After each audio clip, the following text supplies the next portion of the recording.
All views expressed on the Vecinos podcast by the guest are their own, and their appearance on the podcast does not imply an endorsement of them or any entity they represent, and does not represent the opinions of any entity or the opinions of AMC Networks, Thomson Reuters, NBC News, and the companies affiliated within the Vecinos Collective. Vecinos brings together a vibrant and diverse community of Latinx employee resource groups committed to fostering an environment of inclusion, visibility, and professional development through collaboration, networking, and mentoring its members and the Latinx community at large. Today's discussion is a follow-up on the previous episode of The Tipping Scale, the Latinx Impact of the 2020 U.S. election, where we speak on the historic role of Latinos in the 2020 election. Hey everyone, I'm Yahaira Jaques, reporter and producer for Reuters in New York City. And on today's Vecinos podcast, we'll be talking about Latinos and the 2020 election. Americans learned something we as Latinos already know. We are not a monolith. We cannot be simplified because we hail from more than a dozen different countries with different cultures and political traditions, which have shaped the way we think politically and the causes we care about. Now, ahead of President-elect Joe Biden's inauguration, we look at the states where Latinos had the biggest impact. Plus, we discussed the violence that erupted earlier this month at the Capitol. And with me to break this all down for you is Brianna Carmen, Director of Organizing and Partnerships at Voto Latino, Nicolas Acevedo, who covers the issues impacting Latino communities across the US and beyond as a reporter for NBC News. And joining us from Arizona is Ramon Chavez, who worked for a grassroots organization in Phoenix, registering and mobilizing Latino voters ahead of the election. Thank you all for being here and welcome. Thank you. Yeah, Thank you. Happy to be here.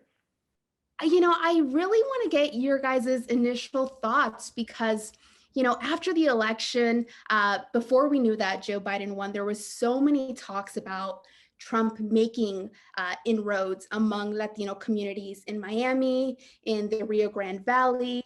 And, to be honest, it wasn't that much of a surprise for me personally, the gains he made in Texas, because I remember talking to family members who live there and who their husbands, my tia's husbands work in the oil patches there, and they were very reluctant about Biden.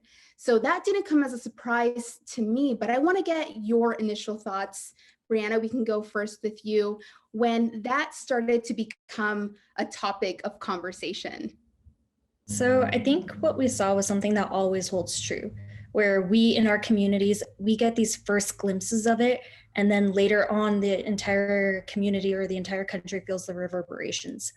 So the Rio Grande Valley has been really a traditional Democratic stronghold since about the 1970s, but this time around, Trump got more of the Latino vote than he did back in 2016, and different counties like Zapata County actually flipped Trump at like 52%.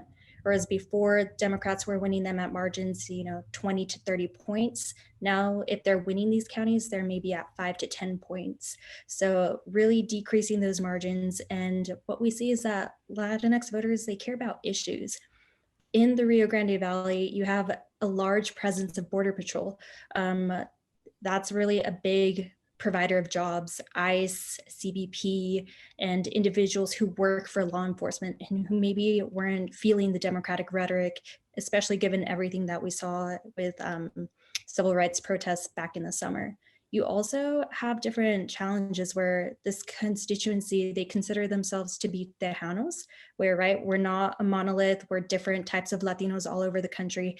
And Tejanos, I myself growing up in Texas, hearing people say the border, I didn't cross the border, but the border crossed me, where you have people who feel, distinctly American. Their families have been here for over 100 years, and they feel like they're American first and foremost. And for them to be considered illegal immigrants, it's not something that Trump's rhetoric was really felt by them.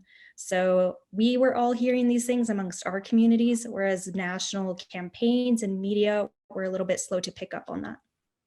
Yeah, of course. And you're right. We really get these glimpses from talking to our family members. For me, whether it's in Arizona or my family in Texas, it's really interesting that then that becomes a topic of conversation. And Nicole, what are your thoughts on that? How did you feel the next day or the days after when, we really started to see these things in the exit polls? Yeah, I mean, when we were sort of zooming in into Florida, we saw that even after President Trump won in 2016, his presence, his campaign presence in the state, especially in areas like Miami, never went away. And that's a big element to make sure that Latinos turn out to vote, always engaging them, always being present. And that's what we saw with the Trump campaign in Miami and in Florida. And, when you were comparing to what the Democrats were doing, it was not at the same pace. They sort of came later in the game, and it was harder to get caught up with that time. And also another thing that really helped the Republicans and the Trump campaign gain ground in that area was the fact that they were, quite frankly, spewing this disinformation about trying to equate the Democrats to socialism. And a lot of what we see of Latinos that live in that area is that they have fled left-wing dictatorships. And I was talking to a political science the other day, and she was like, it's a natural human reaction for a person to want to reject anything that resembles that. But it's also, when you try to compare Biden and let's say Alexandria Ocasio-Cortez as the same thing when they are in the completely opposite spectrum of the Democratic Party, other people are like, how do people believe that? So in a way, it was anticipated, because of those elements that the Republicans and the Trump campaign were gonna make gains in Florida. We even saw two House seats that were Democratic flip for the Republicans in two different areas of Miami. So it paid off, and I think that it's a big lesson for the next election. Yeah, and so, I think that begs the question, did Democrats do enough to fight back those attacks of socialism and tying all of that, Biden to all of that? I mean, I think that if they would have started earlier, that would have been helpful. And also, it's a lot of the organizers that were in Florida, they were telling me that it seemed their sentiment was that the party was not taking the rhetoric serious enough. They thought it was almost like they thought it was so outrageous that nobody would believe it. And they were wrong. I think that's a big lesson to be learned, that disinformation, you really have to tackle that immediately and in a wide way, and in a way that cuts through that noise. Yeah, no, definitely. That's such a good point. And Ramon, from your perspective from Arizona, then I started to see these headlines about, these grassroots organizations in Phoenix have been, trying to mobilize voters for years, and you started to see those headlines sort of come out. What were your thoughts in the aftermath of the election, and then when you started to see that narrative and your story really be told, since you've been a part of these organizations for so long? Well, my first reaction to the election was definitely happiness. The work was definitely done throughout these past 10 years, even longer. I would say that, we saw it in the election results. It was really tough, because speaking with family members and people around my community, there were still some lingering doubts between Biden and Trump. Some people were saying, hey, my business is doing okay. My family's healthy. No, nothing of COVID's going on here. I don't really resonate with what Biden's saying. If anything, that could be taken away from me. So a lot of Hispanic and Latinx people here in the Phoenix community, we're kind of having some doubts. And I've heard that by the same message from the other panelists, where the Trump was here, their message was ready to go. But sometimes the Biden and Harris campaign, they weren't getting out their message early to these people that had those doubts. And I think that influenced a little bit of their dilemma of going again with Trump or picking a new route with Biden.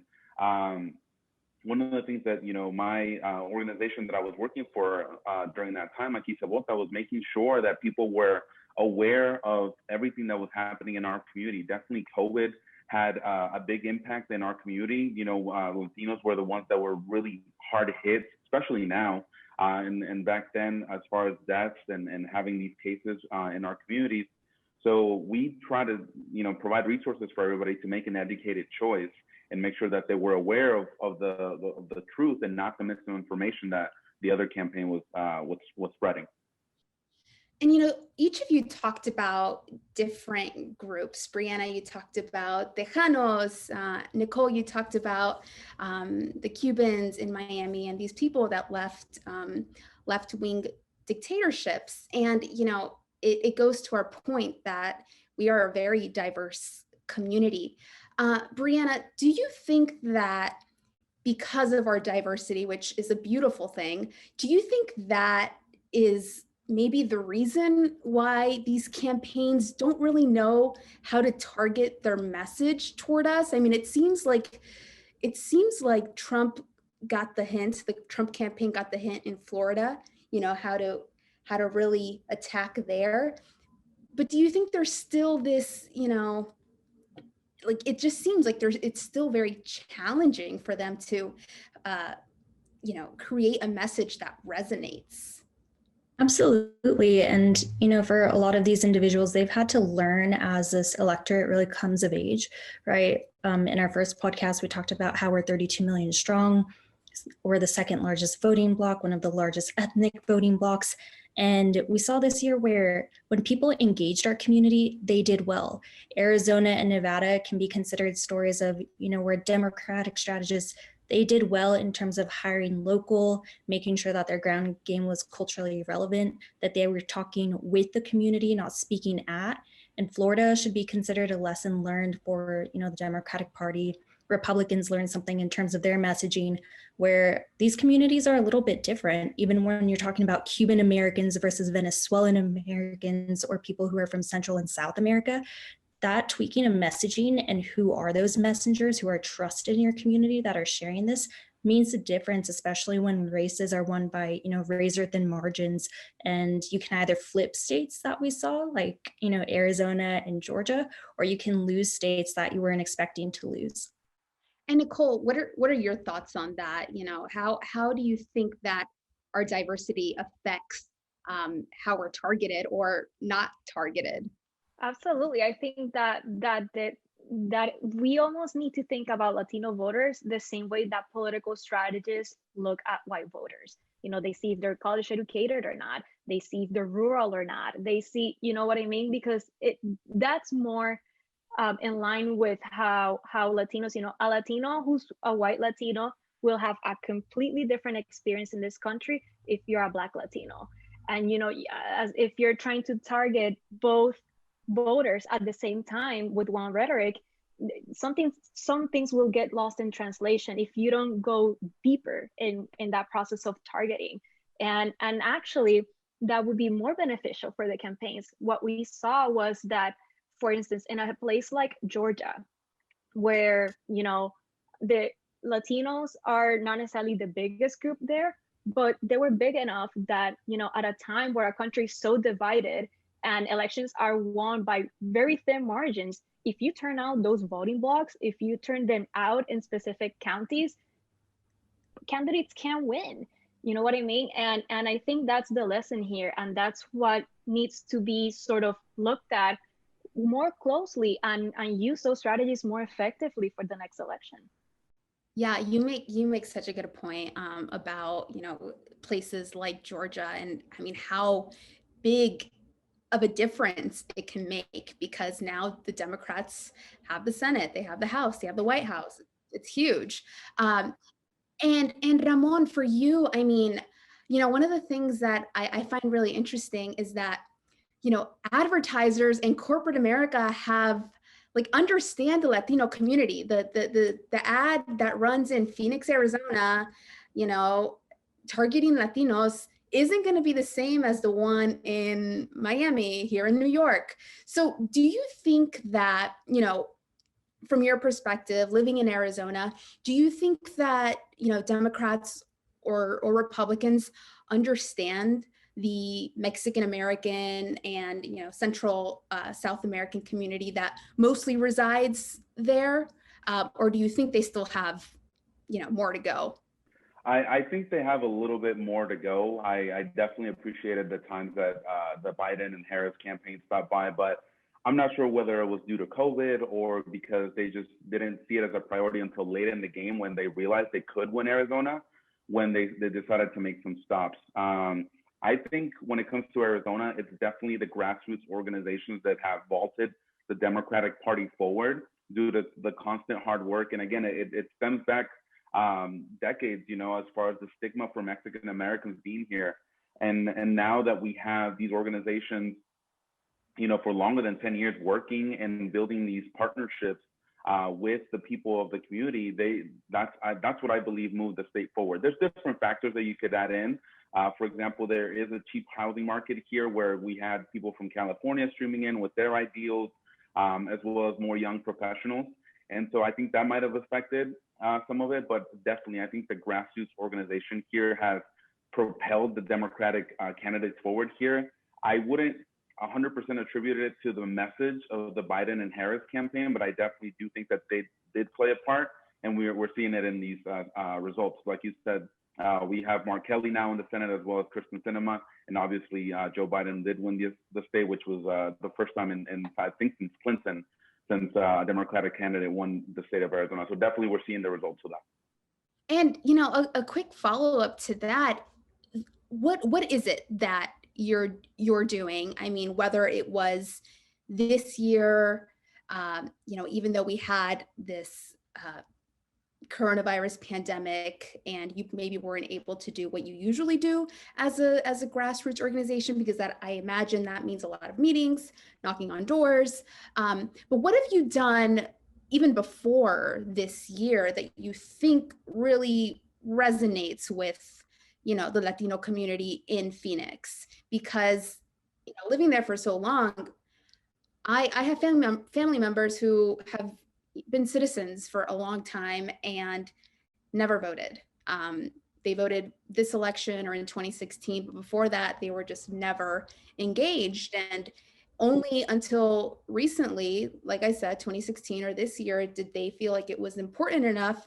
And someone had to tell them, whether it was an organizer or whether it was me, tell them, like, it's very important to vote.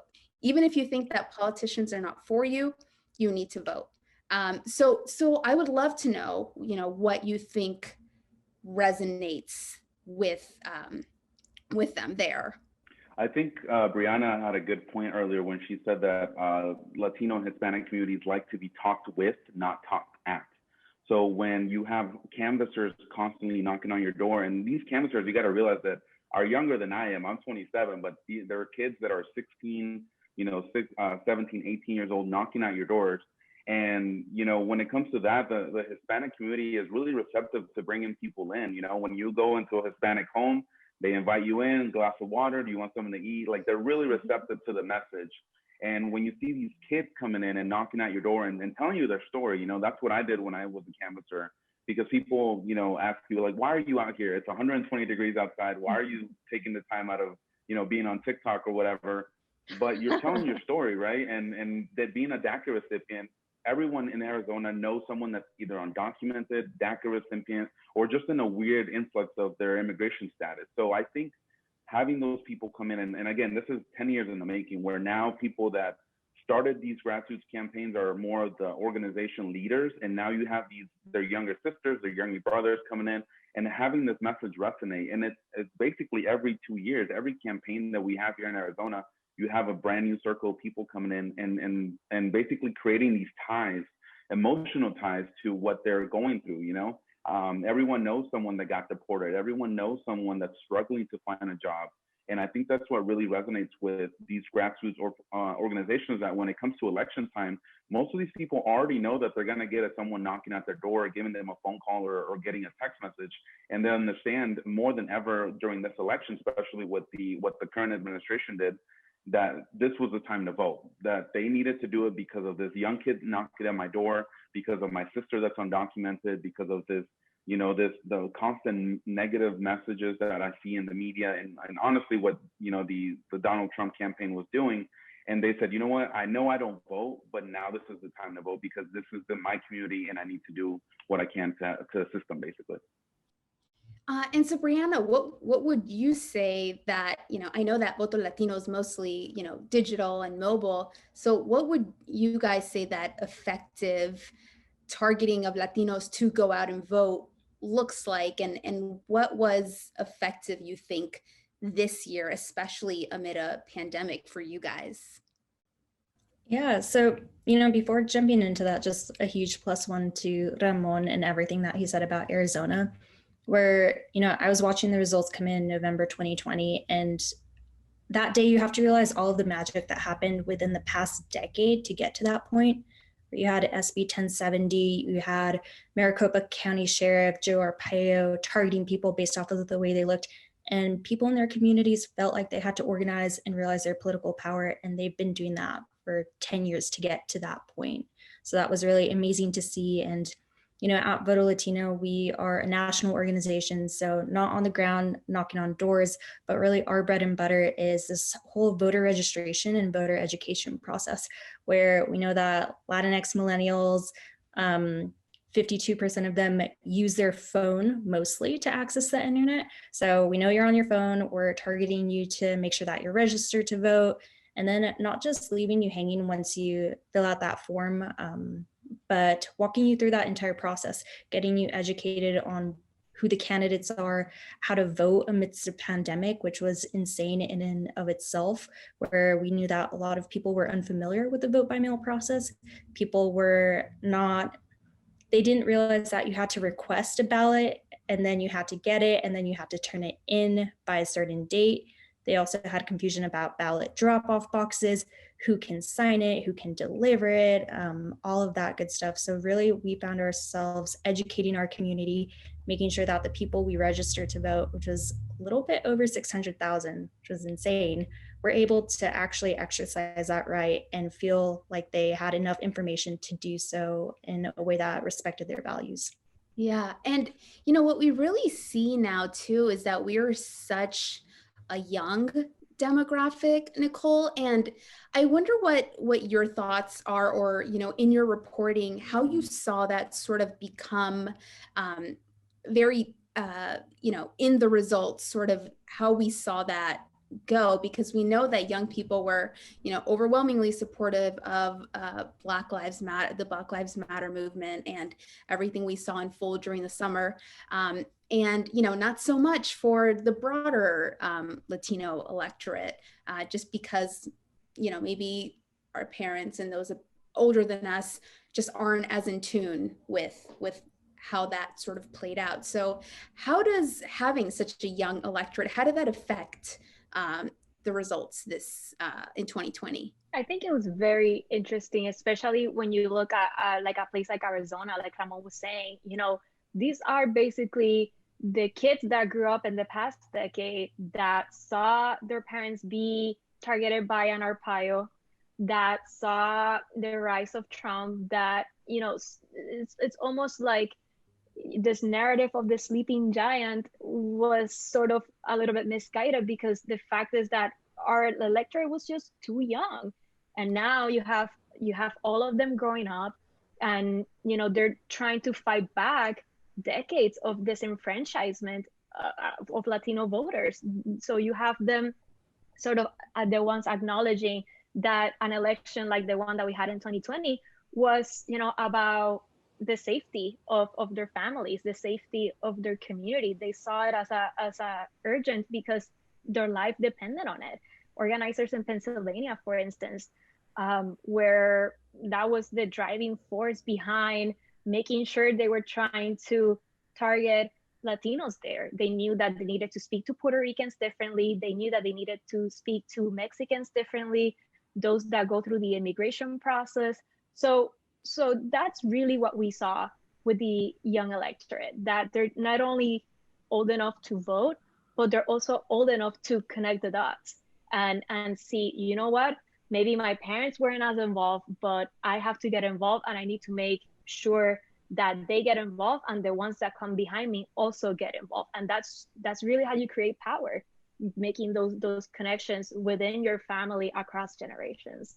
Yeah, that is so true. And you brought up something that I did want to touch on, and that is, Puerto Ricans, whether it's in New York or in, like you said, Pennsylvania, Florida, how big of an issue would you say Hurricane Maria was for them? I was listening to something just a little bit earlier than this, and it was saying like how campaigns were, the Democrats were specifically talking about Hurricane Maria, but a lot of the people were like, well, yeah, but now we have this this pandemic. We want to talk about the economy. So can you give me sort of a glimpse into what their thoughts were this election season? What were the issues that they cared about?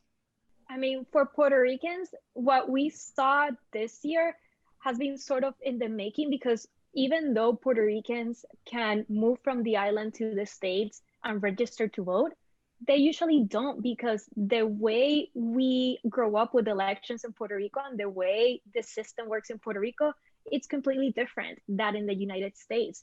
So there's a lot of disassociation when it comes to that. The political parties are not even the same, and the structure of the government is completely different. So there's a learning curve that's pretty steep when you're trying to engage a first-time Puerto Rican voter, and that has been a very slow process in the past decades or so. And what we saw this year was sort of like those efforts catching up. And also a little bit Maria too, but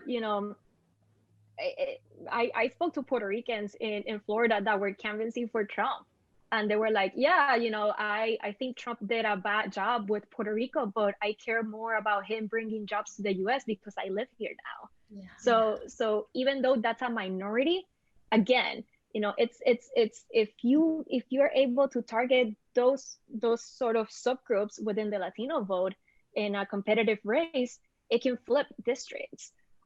So with Puerto Rico, at least in Pennsylvania, for instance, the Hurricane Maria thing was a big issue because they connected all the dots. There's a federal control board in Puerto Rico that's appointed by the president. So Puerto Ricans in Pennsylvania were like, well, the people in my island can't vote for the president that will elect this board that rules over their finances. Let me try to do something. Let me try to at least have a voice on who that president is on behalf of the people in the island that cannot vote for president. So it really depends on the region. What are the issues that got them excited to go to the polls this year?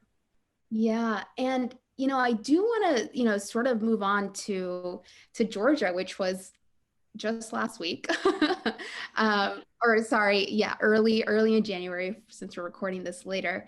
But, it was really incredible what happened there. And, like we talked about earlier, these elections are won with razor thin margins, and we really saw it there. And so Brianna, I want to ask you, why was it so important for you guys to be out in full force there and kind of, I don't know if this is the right word, but like piggybacking on the efforts that Black organizers have been making there, because, everyone was rightly giving credit to Stacey Abrams and, everything that she's done in really mobilizing the Black vote there. So, what are your thoughts on the Latino electorate there and what they were the impact that it was able to have?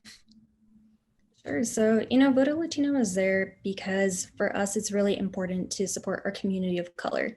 We're Latinx, we're also Afro-Latinx, and we know that a lot of the issues that affect our community also affect the broader, U.S. constituency, whether it's the Black community, whether it's rural voters, whether it's low-income voters. We have a lot of concerns that are also spread all across the board that we can find common ground with other individuals. And that's what we saw in Georgia. where, there's a large Black constituency. I think as far as the Latinx community goes, we're 3% of maybe 5 million eligible voters, but still in a race where, again, there's razor thin margins and where every vote counts, and you can see that. It's not something that someone who works at a voting rights organization is telling you, but you can actually see it happening. That's where, Georgia just came together in this moment where we saw so many youth and, individuals from the Latinx community really turning out. We saw, 75,000 Latinx voters voting early, people actually making an effort to go vote early instead of us having to, push them, please go vote. People making plans to do this because for them, the race resonated. There was a lot of national coverage about it, and people were able to connect the dots between, Warnock and Ossoff and local elections to their day-to-day lives, which was, really what we hope for when we talk to people about voting. Yeah. And before we wrap up our conversation on just this historic election and our impact as Latinos, I wanted to ask each of you what you think that what we taught the broader country and the world about who we are and our power this election. What are the different lessons that, maybe campaigns or people can walk away with from this election? And if you want, we can start with you, Nicole.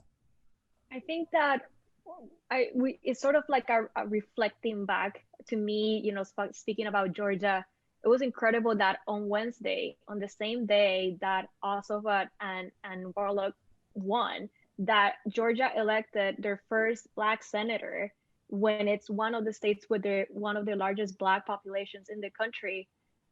We also saw a bunch of pro-Trump rioters storm into our Capitol. I think that's just the starkest image that shows how divided this country is, that they can make history in one end and something terrible happen at the same time. And Latinos, we not necessarily stuck in the middle, but we have the capacity as a community that's so diverse within itself to navigate these differences. And I think that we saw that in the election. We were able to tip scales and tip states and swing states in different sides. And I think that just shows that there's power in the Latino community, which we already knew, but there's many different ways in which that power can be harnessed. And it's up to us, and it's up to people looking at ways and strategies on how to harness Latinos' power. And I think that was the biggest lesson that we saw in 2020 and really the past 4 years. You're so right. And Brianna, what are your thoughts on that? What are the biggest lessons that we can take from this election? Sure. So, going back to January 6th, Nicole is absolutely right, where we saw these insurrectionists who really felt like they had to be heard, that this election was stolen from them. And the biggest story, the underlying current, is that they felt the election was stolen from them in places where communities of color really went out to go win that vote, in Arizona, in Nevada, Pennsylvania, Wisconsin, and in Georgia.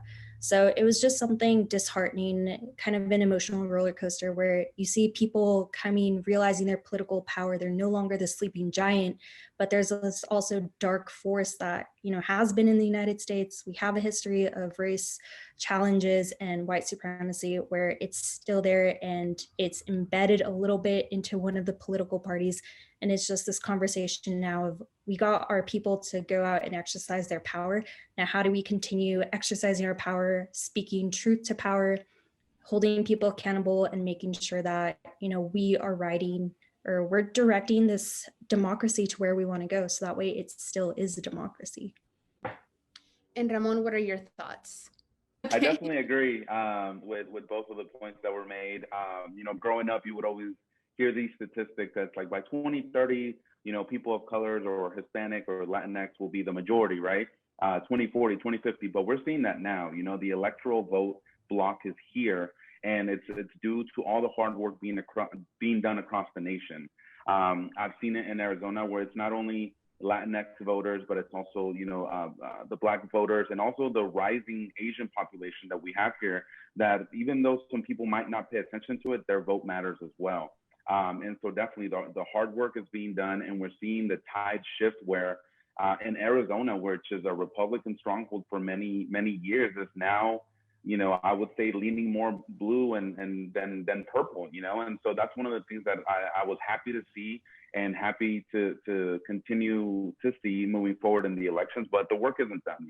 The work, we are seeing the results, but the work has to continue, and the work has to continue to impact these populations that typically would be glossed over or would not be really, there's no money being spent in their messaging in their communities because they typically either didn't vote or the campaigns didn't care. And now we're seeing that, where people have to pay attention to these places where their votes have made the difference in these elections. I think that's one of the biggest lessons you guys all said. They have to pay attention. And as Nicole said earlier, you have to pay attention early. And you guys all talked about the protests we saw at the Capitol, that, this breach of the Capitol, and which was a very, very scary scene, stunning to watch. And I just want to get, sort of your thoughts now that you're reflecting on it. I know, Brianna, you talked a little bit about it, but, when you saw it unfolding, I mean, for me, it was just so scary. I had never seen anything like that. And, as a reporter covering it, obviously from afar, from home, like I couldn't even imagine the people, the lawmakers there, the police officers there. There was just like a wave of anxiety that came over me. So, what were your thoughts as it was happening? I'm sure, Nicole, you were probably covering it too from afar, because I know when it's a big news event, it's all hands on deck. Oh yeah. Yeah. I was even working on something else, and I got pulled into, especially when the first person was shot, that it became like, okay, like there was not an understanding of how serious, or how not, well, it was serious, but how maybe dangerous or how big the threat was, right, of that breach. Talking to a lot of people, a lot of Latino families that are either first, second generation Latinos in this country, they were like, these are the scenes that my grandfather would tell me happen in their home countries, either somebody that fled a military dictatorship in Argentina or in Chile, or, and see, a lot of those parents were brought to tears by those images, because it was almost mourning this idea that they had built in their heads, that moving to the US meant that you're moving to a safe place, that you're moving to a stable place, something where those things would never happen. And those images just crumbled that sort of sense of security that they learned to live with for the time that they've been living here since fleeing those countries. Yeah, you're so right. And I mean, I can't even imagine as one of those parents who then also have to describe or, explain that to their children, explain that. I mean, that's just so tough. And so, Brianna, what were your thoughts as you watched this, just these extraordinary scenes? It was just an entire day filled of disbelief, where you grow up hearing this story of how America is the great protector of democracy. And here we have one of our great American institutions being, sieged by these insurrectionists who are armed. We're witnessing on TV where there were law enforcement there who gave preferential treatment to people who were white and decided to not enforce laws. We saw, I believe the current tally now is that 5 people lost their lives in that act. We saw our president-elect call on the former president to call off this violence on national TV. It was an incredible scene where I had never pictured that I would live in a state like the United States where that would happen.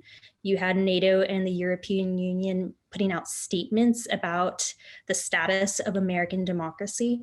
And it's something that I hope doesn't happen again, where as we talk about healing and where America goes next, we need to discuss accountability. We need to talk about what happened and how words that we were fed and lies that, really festered over 4 years had the moment where they just culminated into this moment of terror for people who really worked there and this threat on lawmakers who were deciding the course of action for our country.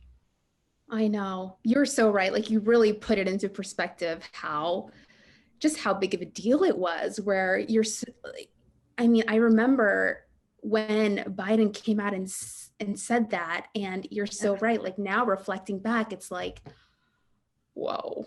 And then for Trump to come out and say that we love you, it was just tough to watch. And so your thoughts, Ramon, I mean, in your community, among your friends, your thoughts on, what happened there? Yeah, no, definitely. It was surreal. I work from home and I have access to obviously my TV and my phone. And, we start hearing, I'm on Twitter, obviously. And so I start hearing about these things that are happening and the protesters, I'll use quotes for that. And then starting to advance on the Capitol. And you don't believe it, right? At some point, it felt like a House of Cards episode where it was just like something out of a script, and seeing these surreal images on Twitter. And that's one of the bad and great things about social media, where you see these live images that are happening, and sometimes it desensitizes you to the fact that this is an attack on democracy, right?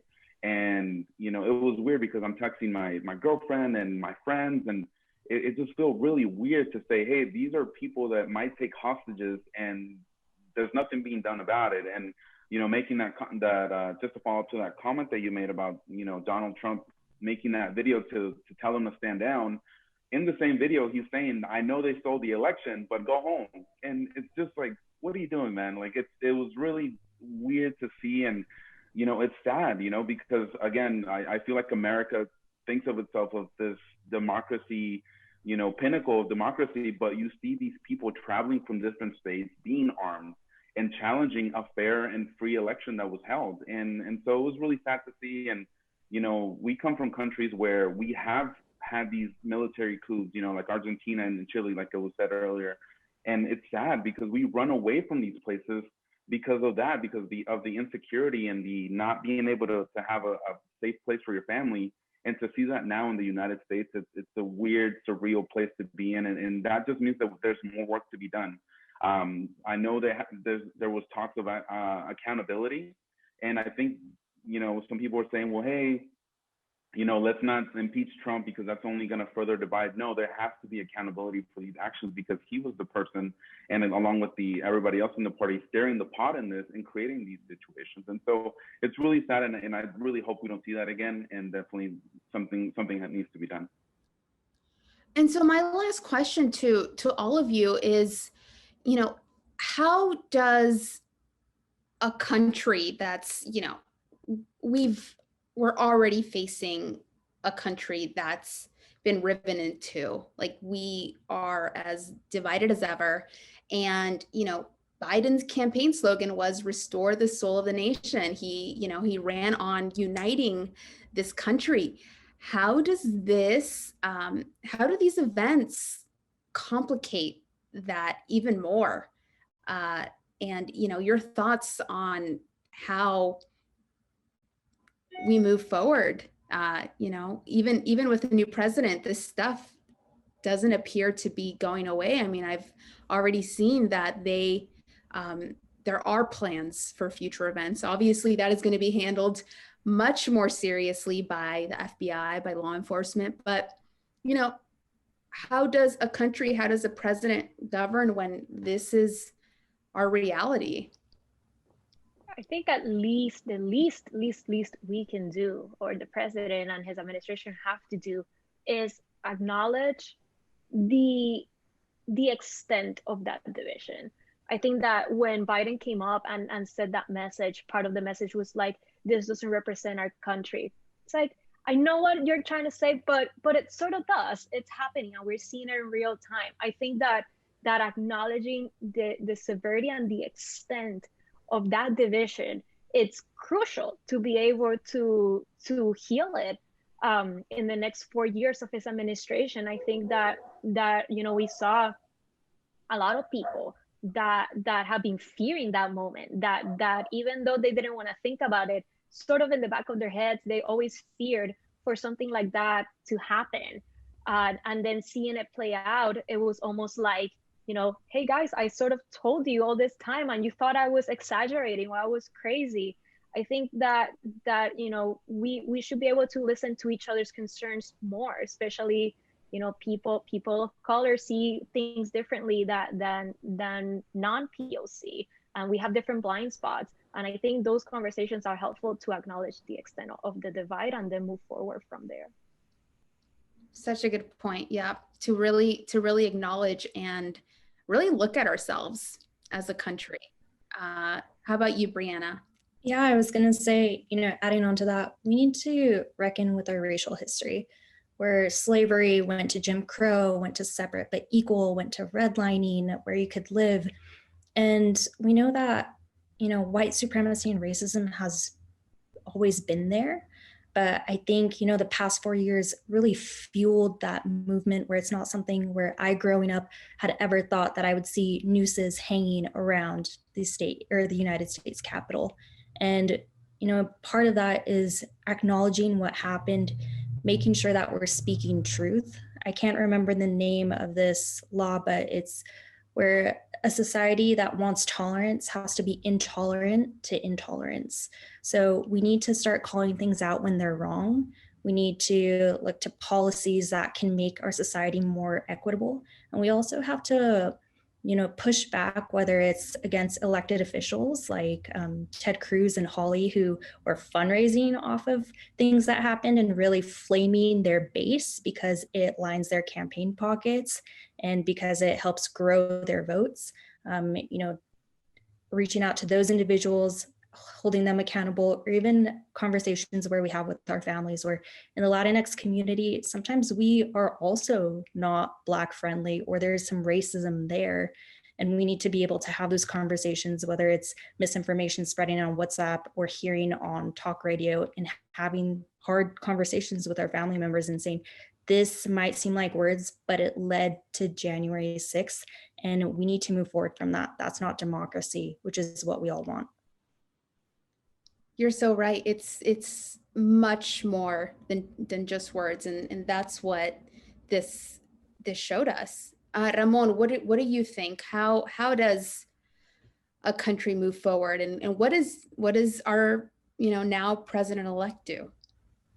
Yeah, his message is of unity, and I think with unity comes accountability, because I feel like, obviously this has been around a lot longer than Donald Trump, and it's going to continue after him. But since 2015, when his campaign started, I feel like people just felt like they had the platform to be openly ignorant and racist and xenophobic and stuff like that. And so I think we need to hold people accountable, especially elected officials that come out and like Ted Cruz and other people that are elected, piggybacking off this extremism of and making their campaigns wealthy because of that. And I think we just need to take a long, hard look at that and hold them accountable. A lot of the people, sad to say, that were protesting at the Capitol have veteran backgrounds. They were from the Navy or the Marines and the Army, and those people most likely have something to do with our police departments. And it brings me back to the summer protests where, we're fighting for our lives here, basically. Definitely the Black community, the Hispanic community. I remember when I was younger, my dad and I got pulled over, and my dad was freaking out because he didn't know what was going to happen. And so when it comes from a situation like that all the way to the top where there's riots at the Capitol, there's something very wrong with our communities, and there has to be some sort of tie-in and unity when it comes to that. So definitely accountability and making sure that, like Brianna was saying, that at our local level, to hold our families and our friends accountable, because I have seen where my mom would make an offhand comment, And I would say, well, maybe we shouldn't say that about the Black community and stuff like that, and holding ourselves accountable as well. And I believe that's a very good first step. It's not going to be fixed overnight. It's not going to be fixed over 4 years. And it's not something that it's a constant work for it to disappear from our communities. Yeah, but we're up to do the work.